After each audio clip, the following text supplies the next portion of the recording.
Namaste, and welcome to our continuing series on the life divine with our beloved Ranga. Namaste. We are in chapter 20, Death, Desire, and Incapacity, and we begin with the second paragraph. But then it appears immediately.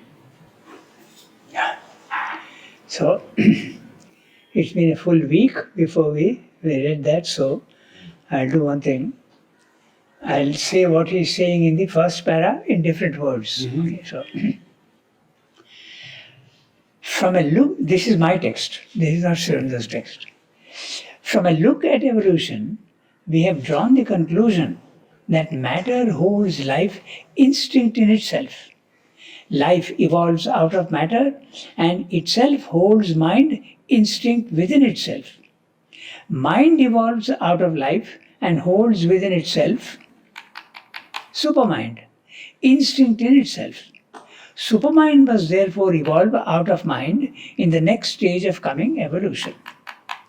Even if mind were not involved in matter and life with its power of mental energy created material forms, still life would be the middle term.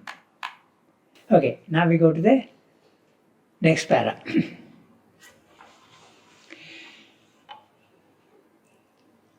But then it appears immediately that as mind is only a final operation of supermind, so life is only a final operation of the consciousness force, of which real idea is the determinative form and creative agent. Consciousness, that is force, is the nature of being, and this conscious being, manifested as a creative knowledge will, is the real idea or supermind. The supramental knowledge will is consciousness force, rendered operative for the creation of forms of united being in an ordered harmony to which we give the name of world or universe. So also, mind and life are the same consciousness force, the same knowledge will, but operating for the maintenance of distinctly individual forms in a sort of demarcation, opposition, and interchange, in which the soul in each form of being works out its own mind and life as if they were separate from the others, though in fact they are never separate, but are the play of the one soul, mind, life in different forms of its single reality.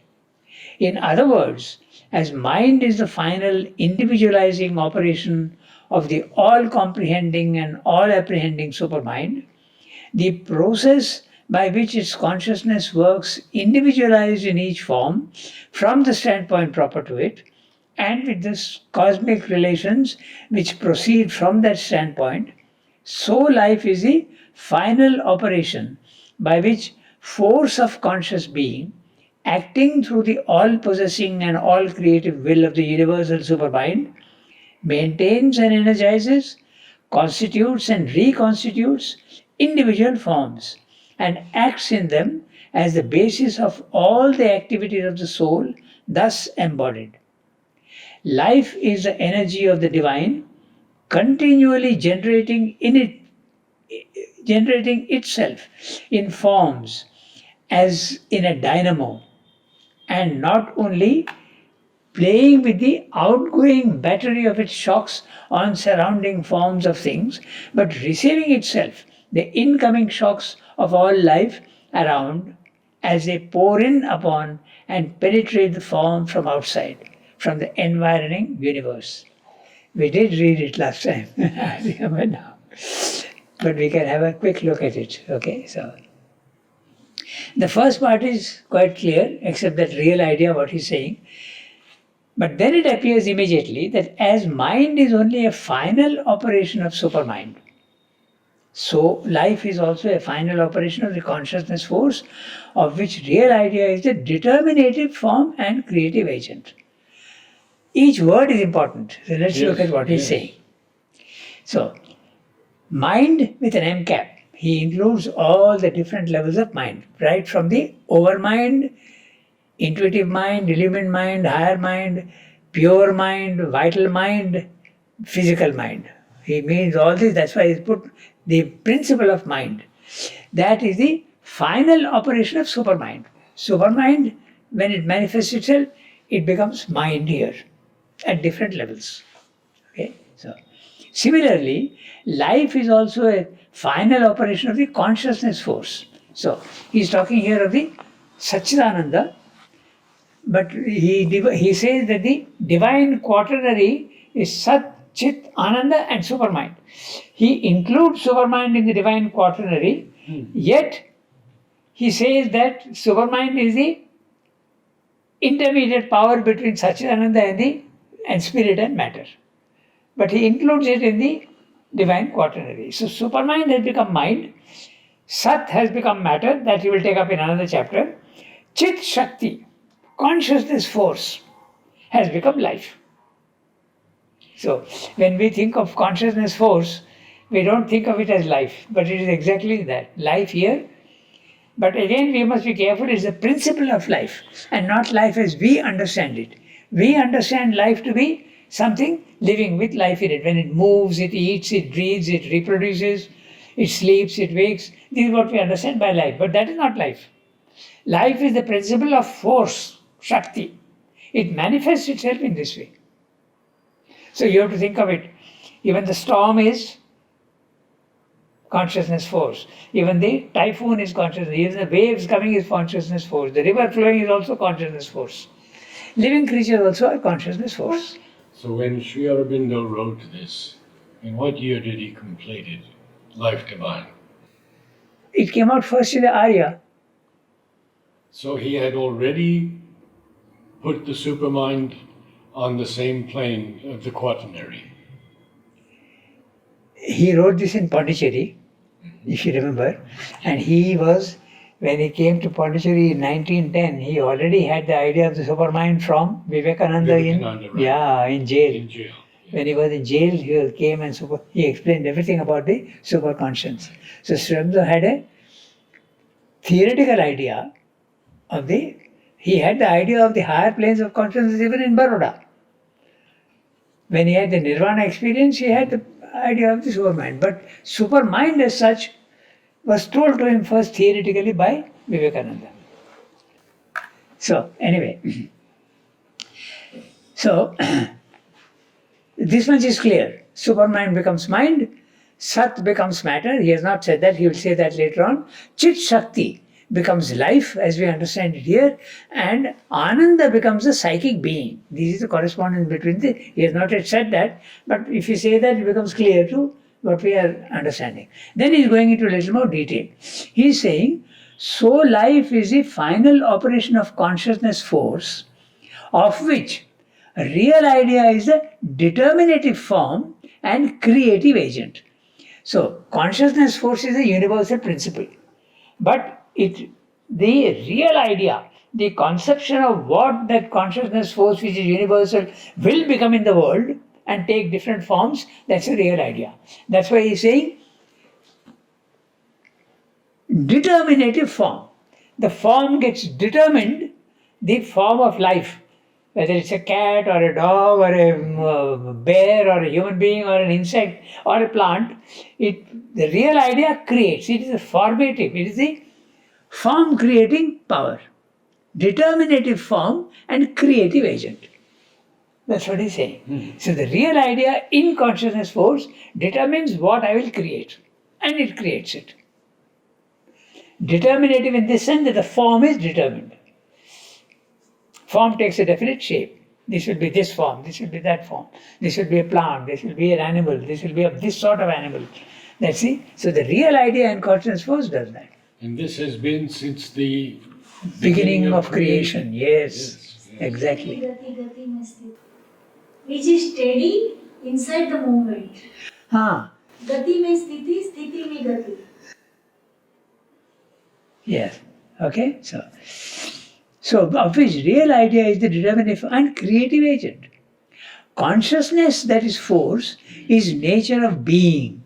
Now this we have to understand. Consciousness is Chit. Force is Shakti. And nature of being, the substance, that is Sat. Sat can be explained in many ways. He in many places uses the word substance. So Sat is, we have said that before also, Sat is the present participle of the root as, to be, to exist. So Sat means that which is existing. And in the physical world, that which is the most universally existing is matter, substance. So at that highest level, Sat is also, you can think of it as truth. Because what is truth? That which exists is truth. That which doesn't exist is not truth. So the word Sat often used, you use the word existence. That's at its most abstract form. And you can use the word substance because it becomes the most substantial thing here. So that's why he's saying, and being is also used in that sense here. But he says consciousness that is force. Yes. So that's, in other words, consciousness, force and substance are all the same at the highest level. It's a substance which is conscious of itself and it's got a force.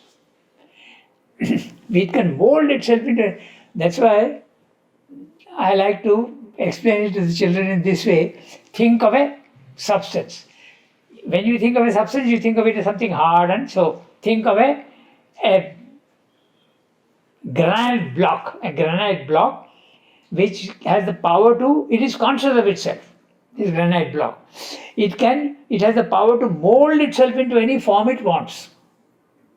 And while it is doing that, it enjoys what it is doing. This is, now blow that consciousness force into the subtlest. This is what Satchidananda is. You can think of it in that way. Very good. So, that is what you mean by consciousness, that is force, is a nature of being. And this conscious being manifested as a creative knowledge will. It is not only static knowledge, it's also not static will, but it is creative. So, knowledge will, you have to compare it with conscious force. Consciousness applied to a particular task can become knowledge. And will also, when force is used for a particular thing, it becomes a will. And consciousness is necessarily knowledge. So consciousness, force, you can translate the lower world here as knowledge, what's he saying? Will. Knowledge will. In fact, in the West, they use the word knowledge and will. They don't say conscious force. Conscious force is more in India, we use the word Chit Shakti. Okay, so the supramental knowledge will is consciousness force rendered operative for the creation of forms of united being in an ordered harmony, to which we give the name of world or universe. We stop here. So, the supramental knowledge will, this knowledge will, consciousness force in the supermind is creative, rendered operative for the creation of forms. Forms at all levels, subtle forms, gross forms, all forms. Creation of forms of rendered operative for the creation of forms of united being. United being, not the word united being. Everything is united matter. Whether it is stable or human beings or animals or plants, I think it is always matter. And it is all one. We see it as different, but it's all one. United being. Then he's saying, in an ordered harmony, to which we give the name of world or universe. So the world or universe is nothing but consciousness force, Satchidananda, creating forms, but in a harmonious way. This raises a question. We don't see much of harmony in the world, and we had this discussion also last time. The disharmony and the clash of things that we see here in the world is only a superficial phenomenon.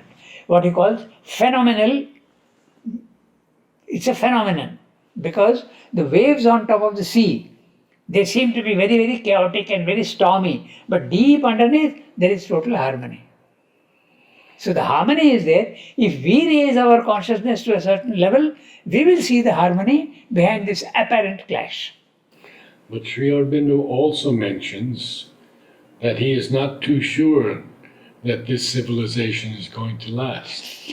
Another civilization will replace it. That's happened in the past. Right.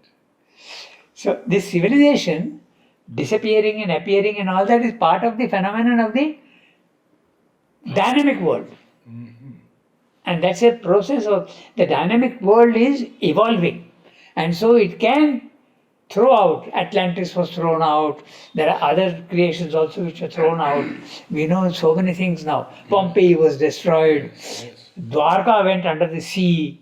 Even the entire Harappan civilization disappeared because the Saraswati river dried up. So there is destruction all the time. And there is also construction. So that is the disharmony that we see, but it's only apparent. It's actually a creative process. That's what he's saying. Yeah. And now we go to the next phrase.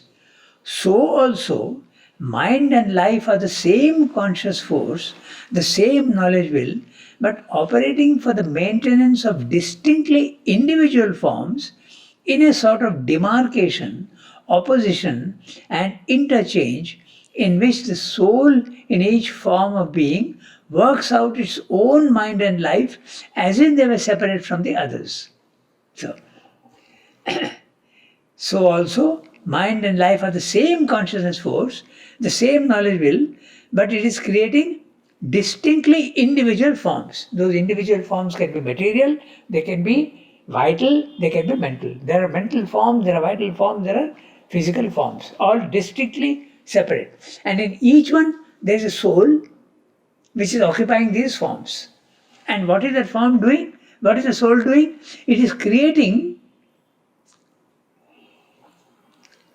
in which the soul in each form works out its own mind and life as if they were separate from the others. Each individual form has got a different character, quite different from the others. So that one Satchidananda becomes here infinite forms. And each form is different from the others, it seems to be different, but in the background they are all connected.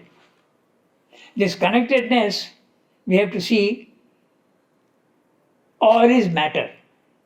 All our bodies seem to be separate, but they are essentially the same. There are bones everywhere, there is flesh everywhere, there is everywhere the same material. So the sameness is there, but we don't see that. We go to the higher mind level, we start seeing the oneness of things. They say no two leaves are ever the same. Exactly. And yet all leaves are the same. All the same, yes.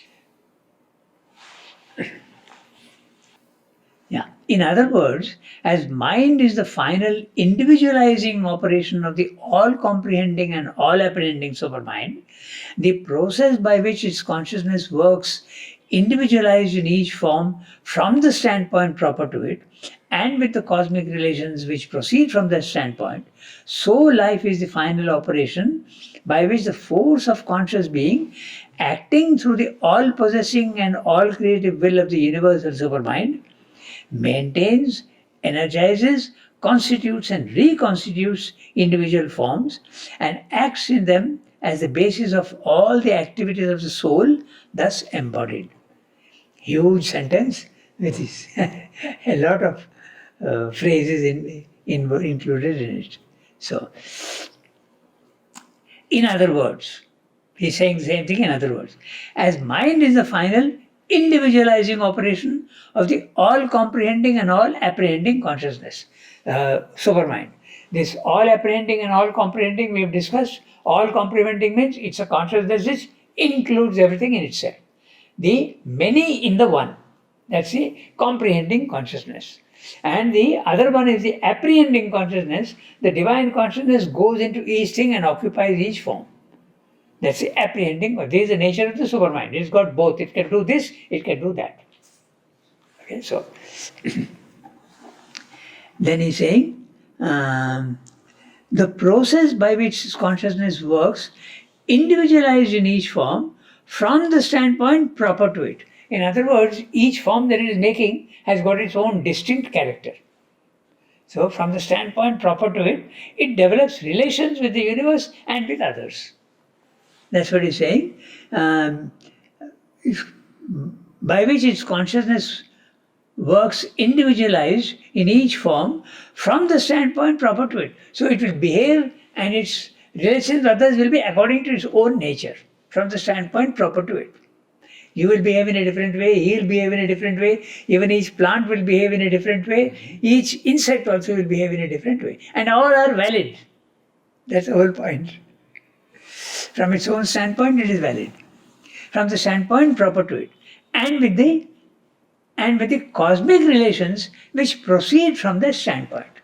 So, each individual form, because of its nature, will have a different relation with the outside world. So, life is the final operation by which the force of conscious being, acting through the all possessing and all creative will. So, there is this conscious force which possesses all and creates all creative will of the universal supermind. What does this life do?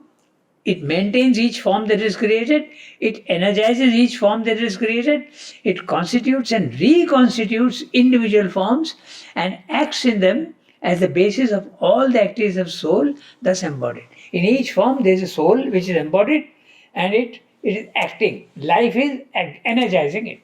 Energizing, forming, dissolving, reconstituting, going on doing that in each form. So each form, in other words, what he's saying is that each form is born, lives, dies. But when it dies, again other forms are, and this is life that is doing the work. Okay, complicated language, but essentially it's not very difficult to grasp the idea. Life is the energy of the divine continually generating itself in forms as in a dynamo and not only playing with the outgoing battery of its shocks on surrounding forms of things, but receiving itself the incoming shocks of all life around as they pour in upon and penetrate the form from outside, from the environing universe. In the universe, each form is there, it is sending out its energies, interacting with others, and also receiving the energies. This happens at all the levels. At the physical level also, we are ingesting food and rejecting material. So we are interacting with the universe. At the vital level, people's energies, people's emotions, people's vibrations, sentiments, all enter you, and sometimes it can be very infectious also, and we don't realize that. Sometimes, if you are in the company of some people who are sending out energy, you will get that energy also if you are receptive. You yourself also are sending out your vibrations. So these things, love, hate, and all these things are very, very contagious. It's not that. Mother says that we are like a marketplace.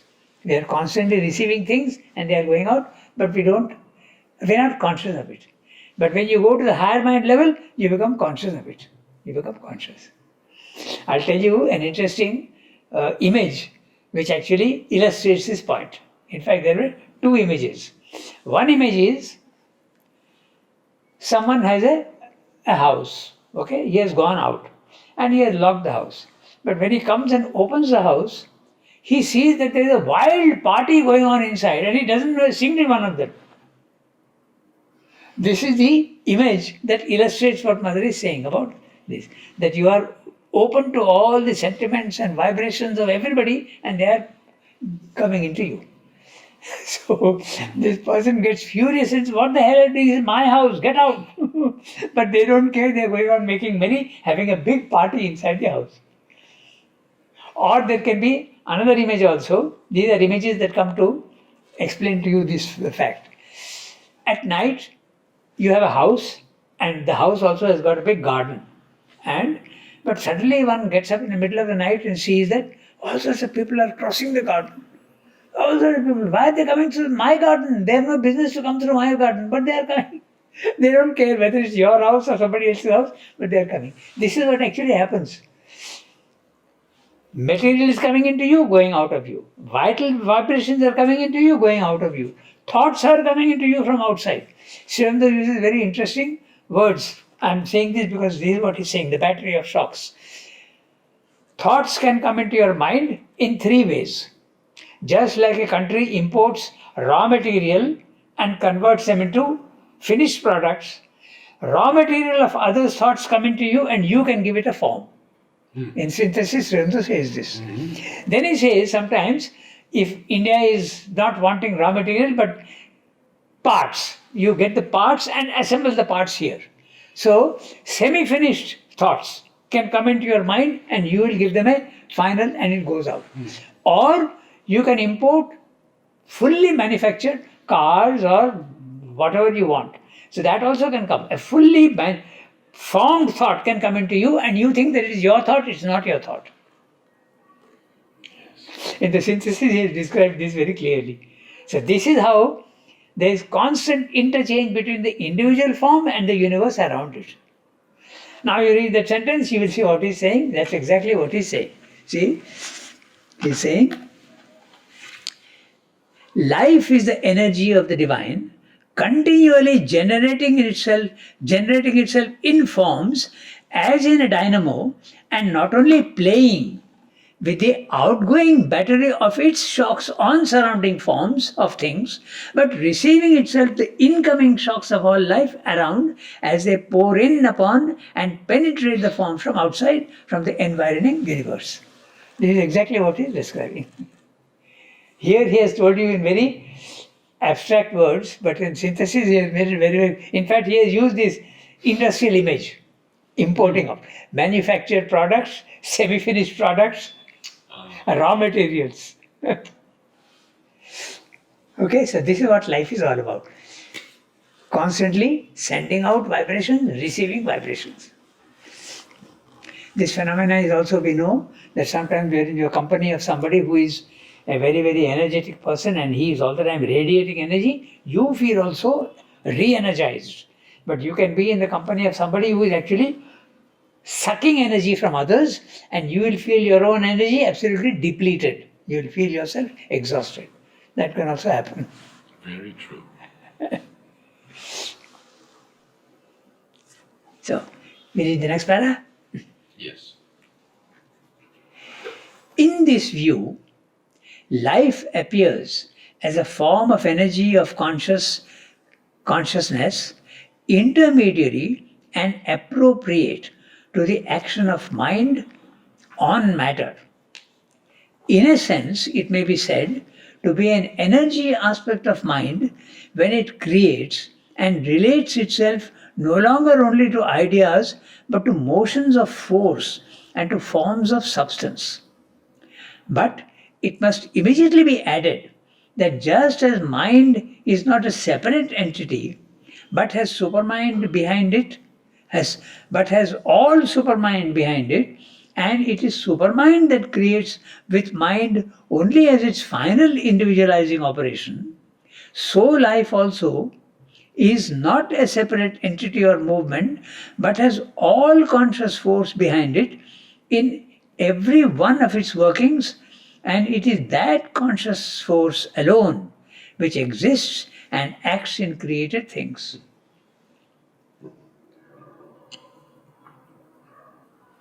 Life is only its final operation, intermediary between mind and body. All that we say of life must therefore be subject to the qualification arising from this dependence. We do not really know life, whether in its nature or its process, unless and until we are aware and grow conscious of that conscious force working in it, of which it is only the external aspect and instrumentation. So consciousness force and life as we know it is only an external aspect and instrumentation. Then only can we perceive and execute with knowledge as individual soul forms and mental and bodily instruments of the divine, the will of God in life. Then only can life and mind proceed in paths and movements of an ever-increasing straightness of the truth in ourselves and things by constant diminishing of the crooked perversions of the ignorance. Just as mind has to unite itself consciously with the supermind, from which it is separated by the action of avidya, so life has to become aware of the conscious force which operates in it for ends, and with a meaning of which the life in us, because it is absorbed in the mere process of living, as our mind is absorbed in the mere process of mentalizing life and matter, is unconscious in its darkened action, so that it serves them blindly and ignorantly, and not as it must and will in its liberation and fulfillment, luminously, or with a self-fulfilling knowledge, power, bliss. It's a huge sentence. We'll try and spend some time seeing which is the subject and which is the object and which is the verb. It's a huge sentence. Let's read that last sentence again. Just as mind has to unite itself consciously with the supermind. So, Srimad is saying that for a divine life, mind has to understand that it is coming from supermind. Similarly, our life has to understand that it is an aspect of conscious force. Then only a divine life is possible. And he says unite itself. Yes, that's right. Just as mind has to unite itself consciously with the supermind, from which it is separated by the action of avidya. So, supermind becomes mind by the action of avidya. Avidya is you go back to that concept of the Maya. Avidya is Maya reduces formless into form, reduces consciousness into unconsciousness, manifests everything by reducing everything. So that is Maya. So the end product is avidya. Avidya is nothing but the operation of Maya. Is the final result of Maya. So life has to become aware of the conscious force which operates in it for ends, and with a meaning of which the life in us, because it is absorbed in the mere process of living, as our mind is absorbed in the mere process of mentalizing life and matter, is unconscious. So our mind and our life is unconscious in its darkened action. The darkened action is the avidya, so that it serves them blindly and ignorantly, and not as it must and will in its liberation and fulfillment, luminously, or with a self-fulfilling knowledge, power and bliss. In other words, what he's saying is, conscious force becomes life, supermind becomes mind, and mind and life are ignorant because of avidya, and they are working darkly and in ignorance. But when they go back to their origin, mind goes back to supermind, life goes back to conscious force, then they will work luminously here, and a divine life will be possible. That's what he says.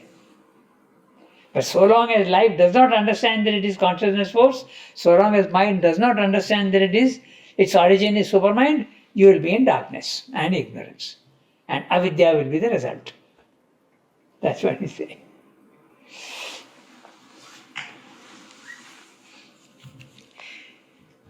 And when that happens, you will be acting with knowledge, power and bliss. Again note, knowledge, chit, power, shakti, bliss, ananda, satchidananda. Constantly he goes on harping back to the origin of things, satchidananda. In fact, our life, because it is subservient to the darkened and dividing operation of mind, is itself darkened and divided, and undergoes all that subjection to death, limitation, weakness, suffering, ignorant functioning, of which the bound and limited creature mind is the parent and cause. We'll read the whole para and come back. The original source of the perversion was, we have seen, the self-limitation of the individual soul, bound to self-ignorance, because it regards itself by an exclusive concentration on a separate self-existent individuality, and regards all cosmic action not only as it presents itself to its own individual consciousness, knowledge, will, force, enjoyment, and limited being, instead of seeing itself as a conscious force of the One and embracing all consciousness, all knowledge, all will, all force, all enjoyment, and all being as one with its own. The universal life in us, obeying this direction of the soul, imprisoned in mind, itself becomes imprisoned in an individual action.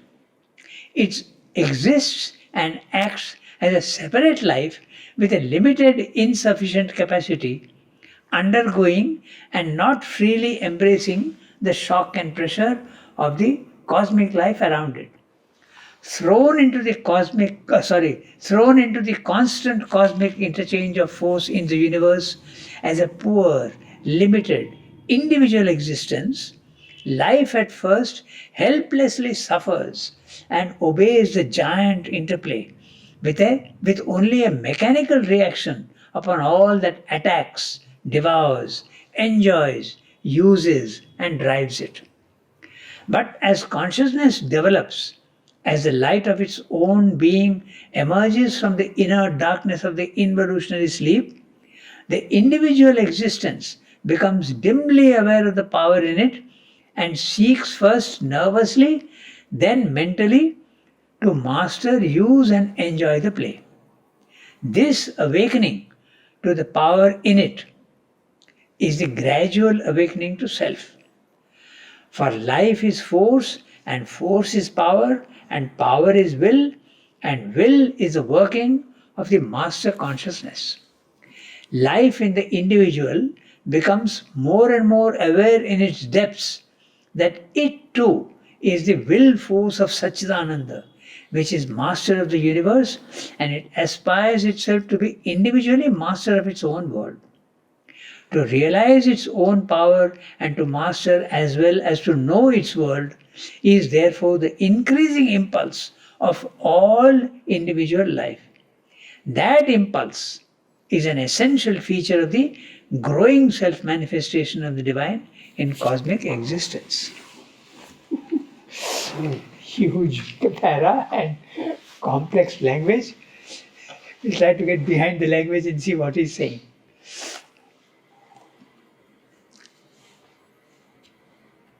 Sri Aurobindo language is all comprehending.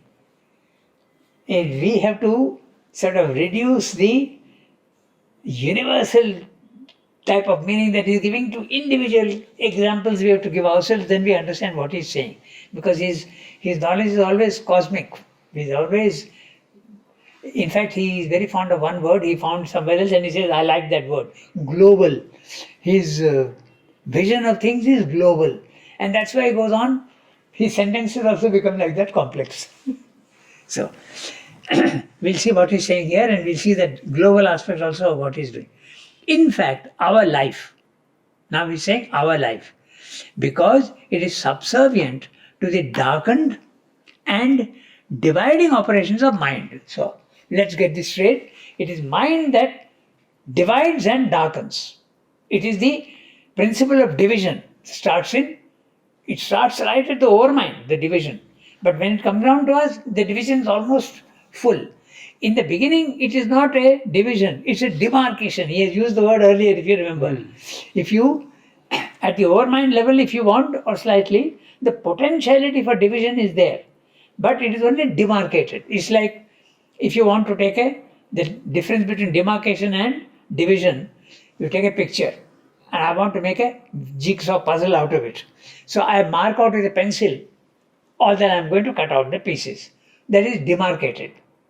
At the overmind level, you see the full picture and you also see the potential different parts. You come one more step down, the jigsaw puzzle is all separate. All the pieces are separate. So now the soul in ignorance has to reconstitute that entire picture by yoga and intense sadhana and reconnect and get the whole picture again, the oneness of things. That is what has to be done. So this is what he's saying. Dividing operation of mind is itself. Mind itself is a divider and a darkener. Similarly, life also becomes darkened and divided and undergoes all that subjection to death, limitation, weakness, suffering, ignorant functioning of his the bound and limited creature mind is the parent and cause. Note the word creature mind. Mind at slightly higher levels, you start seeing more universally and more connectedly. But the creature mind is the one that doesn't see that. The creature mind can start even at the worm level. Even at the human level, it is creature mind. But once you go into the higher mind level, it is spiritual mind. It's not creature mind anymore.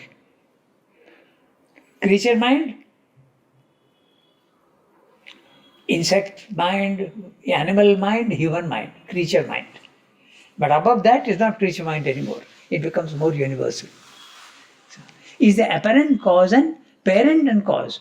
So it is mind that makes this division. And we know elsewhere later in Life Divine, he says that the division starts at even the overmind level, not at the supermind level. The supermind contains the potentiality of the many, but it is oneness. At the overmind level, that potentiality starts becoming a fact. Okay, in the triple status of supermind, he has described that. The 3 steps. First is the Unitarian consciousness, then the waves start forming, then each wave starts believing that it is separate and not part of the sea. So that's a triple status of supermind.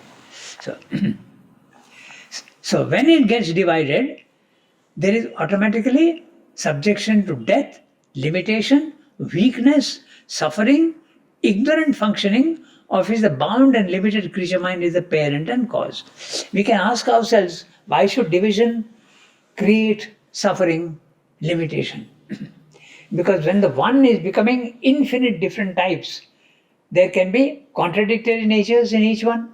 So if there is a contradictory nature, you may be very generous, I may be very miserly, they were going to come to clash. You are very forceful and I am weak, they are going to come to a clash. So there is this, and clash is going to give you weakness, it's going to give you suffering, it's going to give you all this. So division is the main cause of all these things. Death, limitation, weakness, suffering, ignorant functioning of which the bound and limited creature mind is the parent and cause. So if you go above the creature mind, all these things start becoming less and less. In fact, you go to the higher mind, you start seeing that you are immortal. You're not subject to death anymore. Your weakness also is gone. All that belongs to the body, mind, life, not yourself, not your consciousness. We go to the next sentence. The original source of the perversion was, we have seen, the self-limitation of the individual soul bound to self-ignorance because it regards itself by an exclusive concentration as a separate self-existent individuality and regards all cosmic action only as it presents itself, only as it presents itself to its own individual consciousness, knowledge, will, force, enjoyment, and limited being, instead of seeing itself as a conscious force of the one and embracing all consciousness, all knowledge, all will, all force, all enjoyment, all being as one with its own. We see our self as separate from everybody else. So your enjoyment is your enjoyment, my enjoyment is my enjoyment. Your thoughts are your thoughts, my thoughts are my thoughts. But if I get rid of my identification with body, mind, life and go up, I start seeing the oneness. I start seeing everything as one. And again he is using all these words. See, knowledge corresponds to chit, will, force. He is also using the word force. Enjoyment. And so all these things again, Sat, Chit, Shakti, Ananda, all of them get divided here. And when it goes up, it becomes one. The universal life in us, obeying this direction of the soul, imprisoned in mind, itself becomes imprisoned in an individual action. So, the universal life in us, obeying this direction of the soul, imprisoned in mind, itself becomes imprisoned in an individual action. The universal life becomes individual life and becomes subject to all this pain, suffering and all. It exists and acts as a separate life with a limited, insufficient capacity, undergoing and not freely embracing the shock and pressure of all cosmic life around it. Note the words, freely embracing the shock and pressure of the cosmic life around it. We'll finish the sentence, para, they'll come back. Thrown into the constant cosmic interchange of force in the universe as a poor, limited, individual existence, life at first helplessly suffers and obeys the giant interplay with only a mechanical reaction upon all that attacks, devours, enjoys, uses, drives it. But as consciousness develops, as the light of its own being emerges from the inert darkness of the involutionary sleep, the individual existence becomes dimly aware of the power in it and seeks first nervously, then mentally to master, use, and enjoy the play. This awakening to the power in it is the gradual awakening to self. For life is force, and force is power, and power is will, and will is the working of the master consciousness. Life in the individual becomes more and more aware in its depths that it too is the will force of Satchidananda, which is master of the universe, and it aspires itself to be individually master of its own world. To realize its own power and to master as well as to know its world is therefore the increasing impulse of all individual life. That impulse is an essential feature of the growing self-manifestation of the divine in cosmic existence. Actually, we have to look at each sentence to see what he's saying. First, he's describing life at the animal stage, where there is suffering, a tremendous amount of suffering. Then when it evolves and man comes into, he starts realizing that there is supermind behind his mind, there is conscious force behind his life, and there is universal matter behind his body. That he starts understanding. But he has not said that so clearly. He has given very wide description of the suffering and all that. This sentence that he's talking about here, life at first helplessly. Yes, life at first helplessly suffers and obeys the giant interplay with a mechanical reaction upon all that attacks, devours, enjoys, uses, drives it. This is typical of the animal world. Devours. Yes. One is devouring, but it is also enjoying. And it is using other life. So if you see the plant life and all that, go into detail, you will see that this is happening. So uses, for instance, parasite plants, parasite animals, they are using life, others' life. So certainly is using the word using. A parasitic plant is using the life of the parent plant. Yes. That's why using, he's using the word using also. We have a specific parasite in Pondicherry that covers trees at times. You can see the yellow tendrils or things. They stick to the bark. Exactly. And you can't pull them out. It is going and sucking the life energy out of You can't pull them out. of the tree. You have to cut the branch off. So Senda is so particular. The way he's using each word has got a meaning. So look at that. Life at first helplessly suffers and obeys the giant interplay with only a mechanical reaction upon all that attacks, devours, enjoys. The one who is devouring is enjoying. Uses and drives it. It also drives it. Life is also driving everything. When I read this first one, I thought of this suffering that he's talking about. Helplessly suffers. First, helplessly suffers. I used to go out for walks, okay? And in Pondicherry, there are people who keep dogs at home, but sometimes if you've got 5 or 6 pups, you don't know what to do. And unfortunately, they do that. They take 4 or 5 pups and go and leave them in a corner in the park or somewhere. So when we used to go out for walking and all that, we used to see slowly these whimpering, suffering little things without food, without any shelter, nothing, rain, sun, everything. Slowly they die out, or sometimes they're lucky, some people come and pick them up and take them away. So helplessly suffers. This is what happens at the, or sometimes even when kittens, a cat gives a litter of say 4 or 5 kittens, it can't sustain all of them, it abandons one. Then that life, that individual life suffers. When I was in the press, we used to have a garden at the back. It belonged to somebody else. Jandar, the church had. And one kitten was left there, and every day it used to go on howling. The mother had abandoned it because it knew that it could sustain so many kittens. And its voice became weaker and weaker and weaker. Finally, it died out. So look what they're using the word helplessly suffers. Helplessly suffers and obeys the giant interplay with only a mechanical reaction upon all that attacks, devours, enjoys, uses, drives it. But as consciousness develops, from the animal you come to higher animals, then you come to man. As consciousness develops, as a light of its own being emerges from the inner darkness of the involutionary sleep, the individual existence becomes dimly aware of the power in it. Obviously, he's talking of at the human stage, and seeks first nervously, then mentally. Nervously, the animals try to master, use, and enjoy the play. Animals also do that, but nervously is animals, and mentally to master, use, and enjoy the play, human beings. And involutionary sleep? Yes. Could you? The involutionary sleep is matter, then plant, then animal forms, then human beings.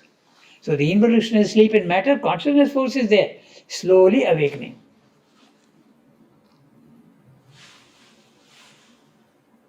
And when he says first nervously, maybe he's even talking of plants. Because plants are trying to survive by drawing energy from the sun, by drawing water from. So nervously they are trying to survive. The mother speaks of how they compete with each other for the light. Yes, that and also. How many die out because there's no light. That's right. And same with water also. We have a thing about the forests. They begin with these, I can't quite remember the name now, nurse trees. And the nurse trees provide the shade for the slow-growing, long-lived trees. And as they grow, the nurse trees die out. And then that repeats itself again after a fire, after some desolation. Yeah. So there is consciousness force even in that level, at a dimly, yes. In involutionary sleep he's talking yes. about, and gradually awakening. And finally at the human level, you start understanding that behind all this there is a Satchidananda. You were describing this paragraph like from plant life, animal life, and mental life. So but I feel it's also like the animal man, mental man, and spiritual man. Yes. So this paragraph can also be looked from that perspective. Yes. That's what he's saying actually. There's an involutionary sleep, there is a slow awakening. And finally at the human spiritual man, you realize that Satchidananda is creating all these things. But when you don't know that, you are in the divided creature mind consciousness, you are in ignorance. But that phrase of helplessly suffers and all of that can be applied to the animal man. Also, yes, of course. Human beings also suffer helplessly when they're ignorant. When a tsunami comes and wipes out a whole family, one survivor is there, he suffers helplessly. This awakening to the power in it is a gradual awakening to self. So, I don't know what he means exactly. Self is using a lowercase self. Yes. But if you use the uppercase self, it would mean the higher mind level where you realize that you are the infinite. You are really the infinite. But also, the animal is conscious only of the outside world. It doesn't have an in look. Human beings at a very undeveloped stage also have an outside look. They are not conscious of themselves. Only the mentally developed man looks into himself and sees that he has an individual consciousness and he is separate from the universe, he has an individuality. He starts becoming conscious of his own individuality. Maybe it's simply meaning that this awakening to the power in it is a gradual awakening to self. You start realizing your own individuality. It's individual awareness slowly. Yes. Yes. But you will see that many human beings, even at the lower levels, they are not conscious of their own individuality. They are more conscious of the world outside. They are more like animals. Of course, the animals are fully outside. They are not conscious of their own existence. So by self, he means that you start going inwards. Then, for life is force, and force is power, and power is will, and will is the working of the master consciousness. It's going step by step. Life in the individual becomes more and more aware in its depths that it too is the will force of Satchidananda, which is master of the universe, and it aspires itself to be individually master of its own world. All human beings try to master themselves if they are developed, or master at least the universe. That's what science is doing. It's always trying to master the universe around it. We are building dams to master the power of the river. We are building different things to master the power of wind. That's what we are doing all the time. So we are trying to become master of the universe, but also master of ourselves when you become more conscious. To be individually master of its own world.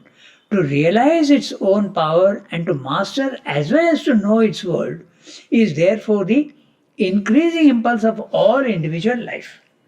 You are trying to understand the world and understand yourself and also master the world and master yourself. Individual life. Individual life beginning from the lowest level to the highest level of individual life would be what? Man, spiritual man. Because after that, it's a universal consciousness. So, individuality then starts becoming less and less important. But the next part of that sentence explains that. Yeah. To realize, that's what you mean? The divine in cosmic existence. Master of the universe aspires itself to be individually master of its own world.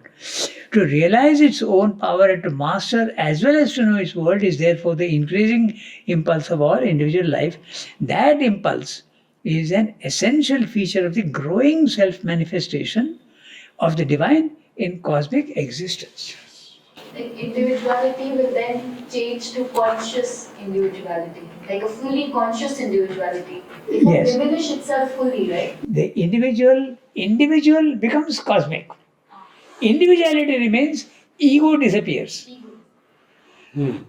Yes. Ego disappears, but you realize that you are universal. But who is realizing that you are universal? The true individual. Yes. Individual has become universal. Somebody is having the experience of a cosmic consciousness. Who is that? That's a true individual. Who is no more limited by the ego, but has become conscious. But there is a consciousness in which even the individuality disappears. That's the extreme nirvana of the Buddhistic. You can have an experience where you are not conscious of your individuality. Like you leave your body mind. You become the universe, universal. Yeah. You don't feel that I am experiencing universality. You don't feel that. That also Srivda describes. Thank you, Ram.